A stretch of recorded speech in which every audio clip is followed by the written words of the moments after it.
menyajikan bahwa perbuatan pengganti dan mengambil DVR CCTV pos satpam tersebut hingga meminta saksi baik kopi isi rekamannya adalah bukan tupoksi terdakwa dan merupakan perbuatan tindak pidana. Alih-alih mengatakan bahwa perbuatan tersebut adalah sebagai inisiatif terdakwa sendiri selaku Supri Kadif Propam saat itu. Bahwa berdasarkan fakta-fakta yang telah terungkap di persidangan mulai dari keterangan saksi, keterangan ahli, surat keterangan terdakwa sendiri sebagaimana dalam surat tuntutan kami telah membuktikan satu rangkaian niat terdakwa turut serta secara ganti dan mengambil DVR CCTV di pos satpam milik warga komplek perumahan Duren Selatan hingga terganggunya sistem elektronik CCTV di komplek tersebut. 2. Dalam nota pembelaan terdakwa dari halaman 3 sampai halaman 5, pada pokoknya terdakwa menyampaikan kondisi yang dialami dan dirasakan terdakwa selama menjadi Supri Kadif Propam serta budaya hierarki di kepolisian sehingga terdakwa menjalani proses sidang saat ini yang menurut kami bukan bagian dari pembuktian tindak pidana yang sedang dihadapi sehingga terhadap pembelaan terdakwa tersebut kami penuntut umum tidak akan menanggapinya. 3. Dalam nota pembelaan terdakwa dari halaman 5 sampai dengan 8 pada pokoknya terdakwa menyampaikan sebagai berikut. Jangan dibacakan. Terhadap pembelaan terdakwa tersebut kami sebagai berikut. Bahwa penyidikan sebagaimana yang diketahui adalah serangkaian tindakan penyidik dalam hal dan menurut cara yang diatur dalam undang-undang ini. Untuk mencari serta mengumpulkan bukti yang bukti itu membuat terang tentang tindak pidana yang terjadi dalam dan tersangkanya.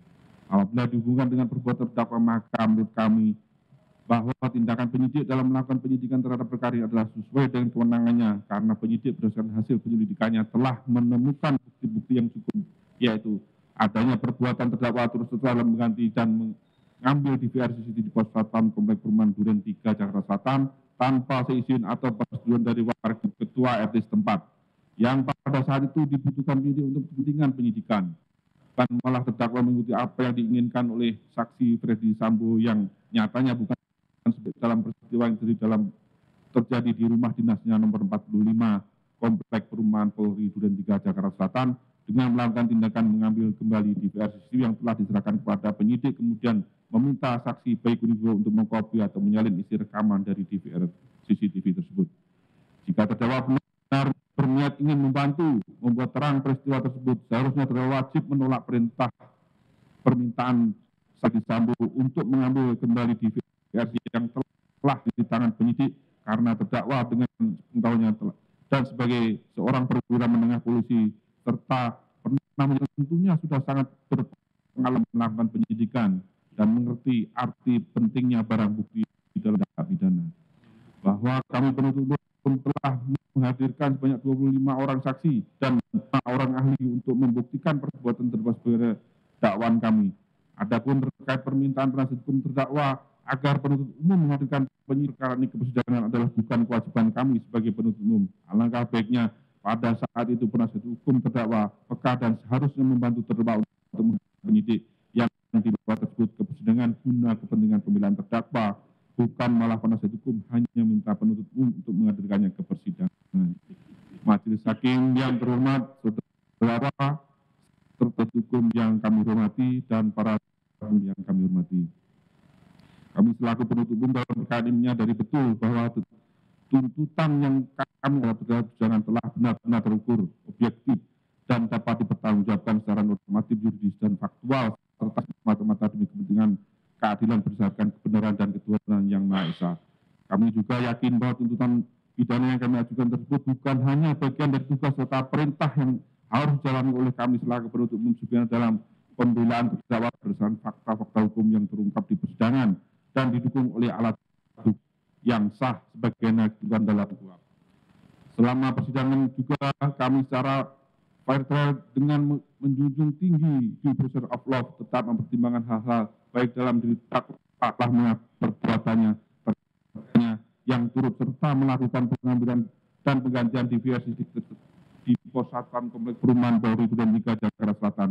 Kami sangat mengapresiasi isi terdakwa mengakui perbuatannya selama persidangan ini, meskipun terdakwa beralasan bahwa tindakan yang dilakukan tersebut adalah hanya melaksanakan perintah atasan yang seharusnya terdakwa wajib menolak perintah tersebut karena terdakwa terdakwa sadar tindakannya tersebut bertentangan dengan norma hukum yang berlaku. 2.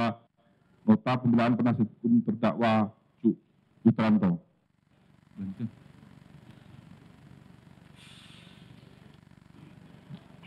Dari poin-poin nota pembelaan penasihat hukum Cuk Putranto dapat kami rangkum sebagai berikut.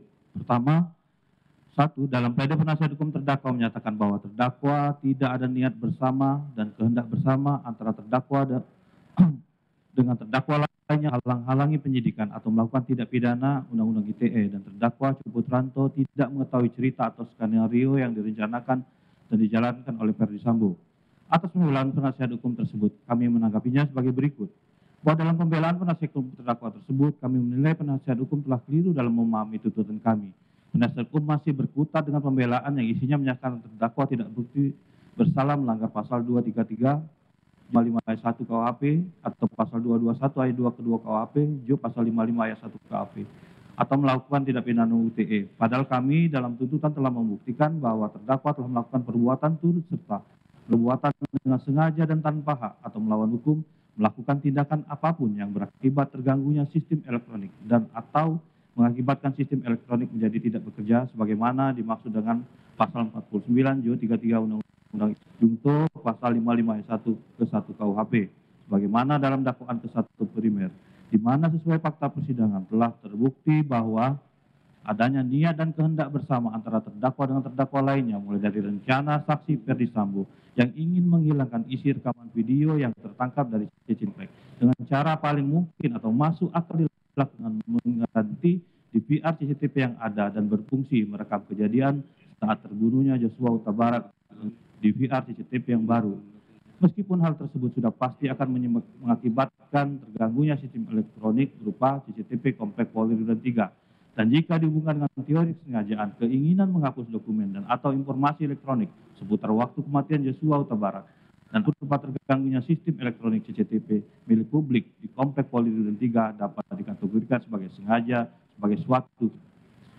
2. Dakwa Cuk Putranto bukanlah orang yang diminta untuk mengambil CCTV Komplek Polri Duren 3 dan sebagai pelaku turut serta dalam mengambil dan mengganti DVR CCTV tersebut. Tanggapan bahwa penasihat hukum terdakwa mencoba membentuk opini dengan mengaburkan peran terdakwa dengan mengatakan bukanlah terdakwa yang telah mengganti DVR CCTV Komplek Polri Duren 3 yang terpasang dan menerbitkan beberapa saat sebelum terbunuhnya Joshua Huta Barat di Rumah Saguling nomor 46 dengan DVR yang baru. Bahwa dalam teori penyertaan, tidak semua pelaku tindak pidana harus memenuhi semua unsur dari pasal pidana yang dilanggar. Tetapi dengan peran pelaku tersebut, maka tindak pidana tersebut sempurna terjadi. Hal tersebut dapat dilihat dari fakta-fakta persidangan sebagai berikut. Tidak kami bacakan.